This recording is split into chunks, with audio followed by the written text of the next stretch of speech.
the word for the week is Stille, and Stille is this. It's a very simple word. It means in German it means stillness, but when translated, it frequently gets translated as silence, and this is really significant. And I thought of this word after attending a listening party, a listening session for this it was for NPR and the Goethe Institute, and it was about how Germany is a very quiet country, especially Berlin. Berlin's quite quiet, and so the podcast or the episode, the radio episode, kind of talked about how quiet Germany was, and it struck me that at one point they were mentioning the silence of like a house. When people were at home, they wanted silence, but there was a lot of sound going on. It was just that the sound was nature. The sound wasn't like a lawnmower or a car going by or a washing machine or a vacuum. Like all these like man-made noises, all these industrialized noises were gone. And the only noise that you heard were the sounds of nature. And I just thought about that. I was like, that's not silence. Like silence is like the absence of sound. Silence is something that you get when you're in outer space, you know. And so describing the sounds of nature with the word silence just seemed really strange to me when I listened to this thing. So afterwards, after this party wrapped, I talked to the producer of the show, and I, had like a long conversation. And at one point, I just asked him, like, what's the German word for silence? And he told me Stille, which is just spelled Stille. And that word doesn't really mean silence, it means stillness. And that I just thought was so profound in that. And so, like, not only does it mean stillness, but it means like still or like calm or calmness. And so the act of just asking for stillness instead of demanding or even asking for silence, I just started thinking about how that would change your perspective on things if that's what you did, like, your entire life. Like, instead of saying silence, you said that you wanted stillness. And it just speaks to like a connection to nature that we just don't really embrace in America. And so part of the work of SCL is to bring these bring in new words to change our discourse out of like our ethnocidal status quo. And if you understand that culture derives from an attachment to place, well, that physical place, like, that's your environment. So like your culture has an attachment to the environment. And since we live in a society that's ethnocidal, that's based around destroying culture for monetary gain, that connection to place is just not something that we embrace or we celebrate in the US. And I think that manifests itself in the words that we use or even how we translate words. And so, especially now with COVID and everything going on, like, I think we all need an opportunity for some stillness and some calm as everything that's going on around us is happening, while at the same time as that's happening, like, nature is still going. Nature is fine. Like, the trees and plants and the animals, they're all good. And as we can't bombard their space with our cars and other pollutants, I think even though we can't, like, literally be in nature as much as we used to be able to, people are getting closer to it in a strange way. Like, more and more people are buying plants and putting plants in their homes, and they're finding that they just need to have, this connection to nature that prompts a stillness, and that they want this kind of stillness. And I think that's just, oh, hey, how's it going? I think that prompted something quite significant, and I just think that's really significant.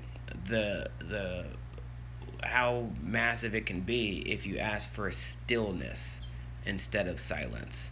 And by asking for that stillness, you're also asking for a connection to the environment in your daily life. Because also, if you're asking for something or demanding something, you are showing that it's important, that you kind of have to put forth like a fight for it, that you need it.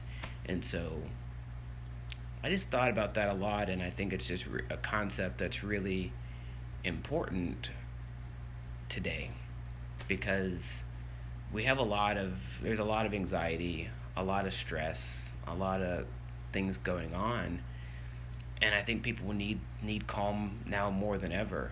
And one one thing that's really peculiar about like American English is this, like words that have meaning or any kind of like spirituality or like invoke the spirit or geist, they kind of feel slightly stigmatized. And so one of the things I liked about Stille is that this is just like a common word.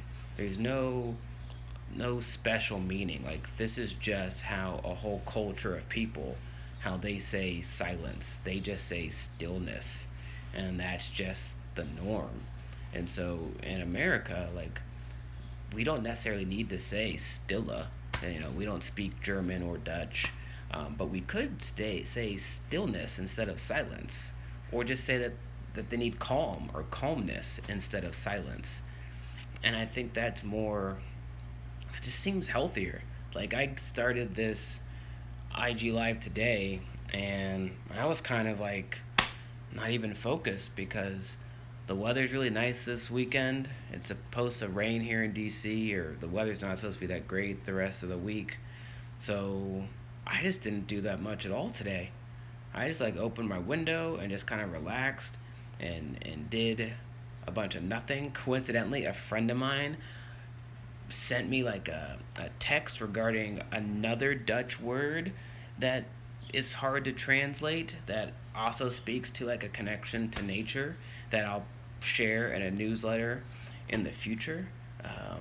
I'll share it now. The word's Nixon, like Niksen, and that word speaks to, it's like the art of kind of like doing nothing, but it's important. So they encourage you to look out the window and stare at a tree and just like let your mind wander and think.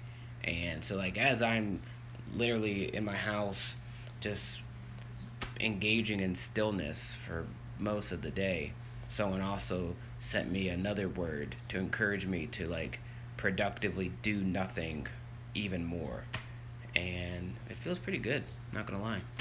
Um, but yeah, so Jackie, if you have any questions, please shoot them my way. Andrea, if you have any questions, please. Ooh, oh yeah, of seeking calmness by going to nature. Yeah. Oh, okay.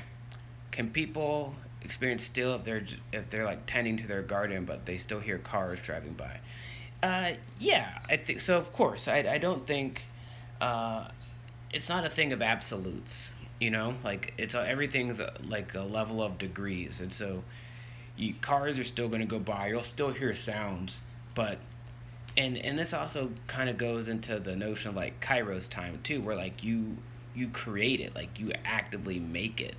You so if you're tending to your garden, you know that's like a meditative act of stilla, like stillness. And you know if that car goes by and it's making a lot of noise, the frustration you'll have with that car, like that frustration will be clearer in your head. It won't just be like an emotional response that you can feel and understand, kinda, but now it can be something where like you can articulate why that's bad, why that's problematic. You can say that to like people in your house or your friends, and I think that not only allows you the capacity to keep your stilla longer, but it it encourages you to like fight for it and also go back to it. So that car goes by could be a distraction without a doubt. It depends on how loud the car is, but then you can get back and focus on your garden because you know that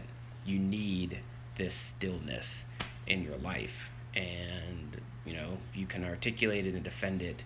And so, yeah, and like one thing about Germany that they talked about in this episode was that Germany just has like a lot of trees, and it has like a lot of forests, and it's just very true. And so like when they have a lot of forests, they expect that this is why Germans like Stille and stillness, because they can escape into the forest. Like that's just a thing that they can do.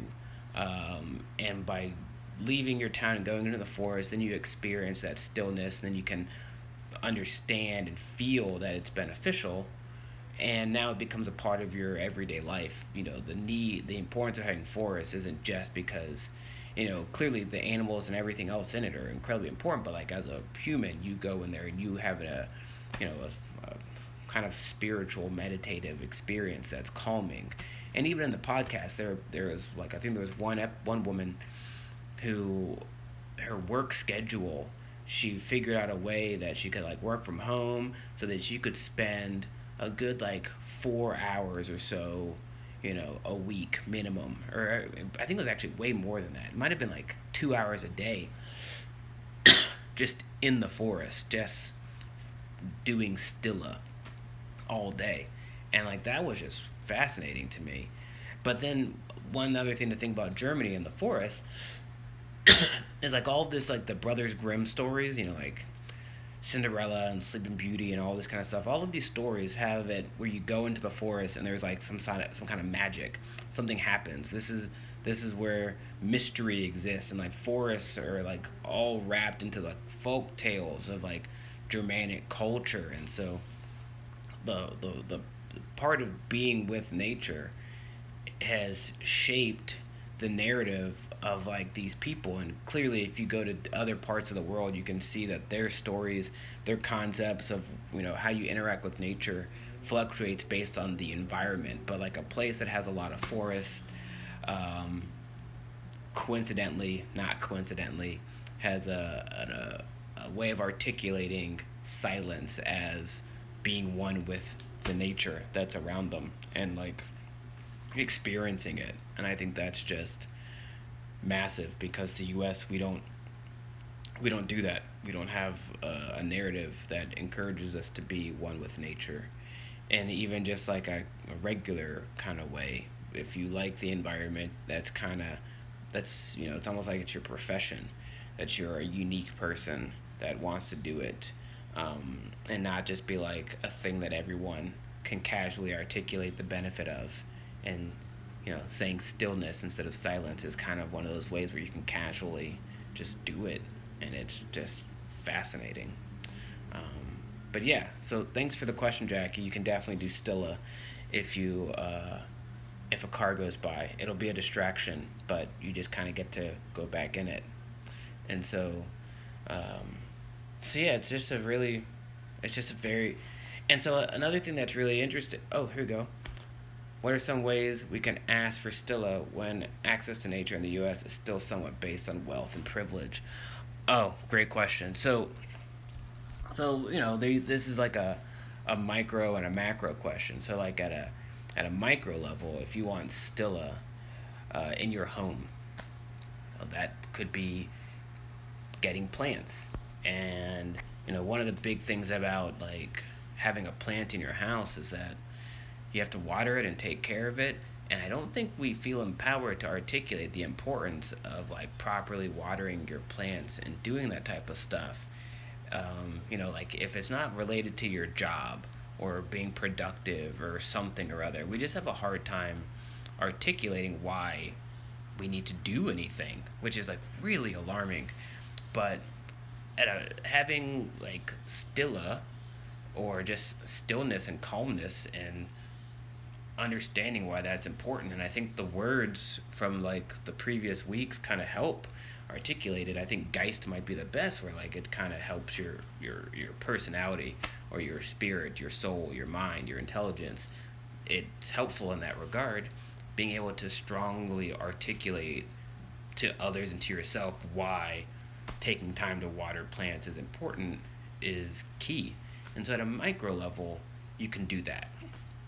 But at a macro level, like we have all of these impediments to nature, the access to nature is separated because of wealth and privilege, but it gets to stay that way because we can't succinctly articulate what an alternative could look like or why it would be better. And I think having casual language, not like highfalutin educated language that you have to have a PhD and you know X number of degrees to be comfortable with, is key. And so by appreciating stilla or stillness, I think that gives us this authority at a macro level to say, hey, we need to adjust our policies and our city planning and housing codes and all sorts of stuff to make sure that people have the opportunity to have stillness in their day